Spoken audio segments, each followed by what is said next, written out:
Okay, for number 2, we again have 3 terms. We have x squared minus 5x minus 14. So I'm going to get out those pieces. I have x squared. Here, because it's a minus 5x, I need to get negative x's. So let's turn these over to the red side. And we get 5 of them. So here is minus 5x. And then I need negative 14. So again, we need these 1 pieces, but they should be on the red side. So there's 3. Here is 6. Here is 9. And then 14 negatives. Okay, so here's our pieces. Here's what's going to be on the inside of that rectangle. Again, we need to rearrange them, so that way we are using each piece. Let's see. Using each piece with no leftover. So if I put them in this arrangement, you can tell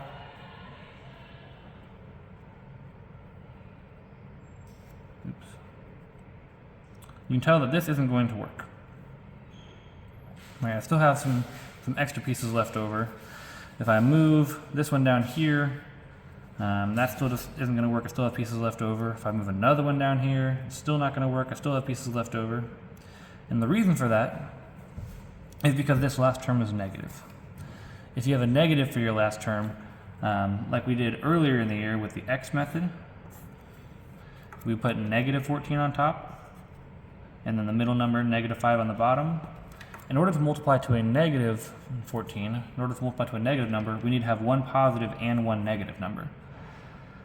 So we can't have 2 groups of negatives like I have here. It's never going to work to give us, to multiply to negative 14 and then add to negative 5. So let's put these negatives back up here on the side here. I need to have some positives and some negatives, and so in order to do that, I need to add some positive x's to the bottom here, but I can't just add a positive x because that will change the problem.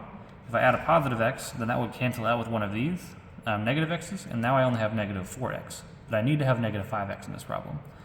So I can't just add a positive x, I need to add a positive and a negative x. This is a 0 pair. Adding a 0 pair of x's, a positive and a negative, will keep it so that way when these cancel out, I still have negative 5x, but now I have a little bit more room where I can put some of these tiles. And it works out so that way I have a positive group and a negative group, which will multiply together to give me these negative 1s. Okay. That's still not enough room. It still doesn't quite work out for me, and so I'm going to do it one more time. I'm going to add another positive and another negative.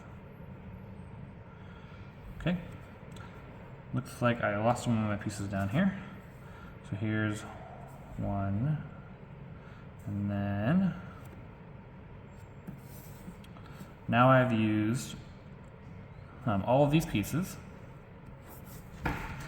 I have negative 14 here in the corner like I should, and then these x's, if I take the 2 positive and the 2 negative that I added, right, those would cancel out. I still have negative 5x. So I still have x squared, negative 5x, and negative 14.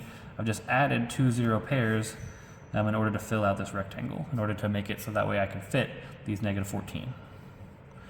So I'm going to move it down so I can have room to draw the box. Now what we should see here, the negative 5x we turned into negative 7x and positive 2x. These are the 2 numbers that would go in the x, negative 7 and positive 2. Those are the numbers that would multiply to negative 14 and add to negative 5. Then we can draw a representation of our rectangle here, where we have x squared up in the corner. The negative 5x we turned into negative 7x and 2x. And then in the bottom right corner, we have our negative 14. So once again, we need to measure how long it is across the top and how long it is across the side. So let me get those pieces out. Across the top of the x squared, we would put an x, and then across each of these negative x's, we're going to put a negative 1. So we need a bunch of negative 1s to measure out these negative x's. Looks like I'm going to need to open up another bag. Get some more of these 1s out. Okay. So there is another -1 to fill this out. So across the top we have an x, and then we have 7 -1s. We're going to have x and -7 on the top of that rectangle, on top of the box. Okay. And then along the side, next to the x squared, we should have an x, and next to these x's, because they're positive x's, we'll have positive ones. So alongside, along this side, we're going to have x plus 2, x and positive 2. So my two factors are x minus 7 and x plus 2, x minus 7 and x plus 2.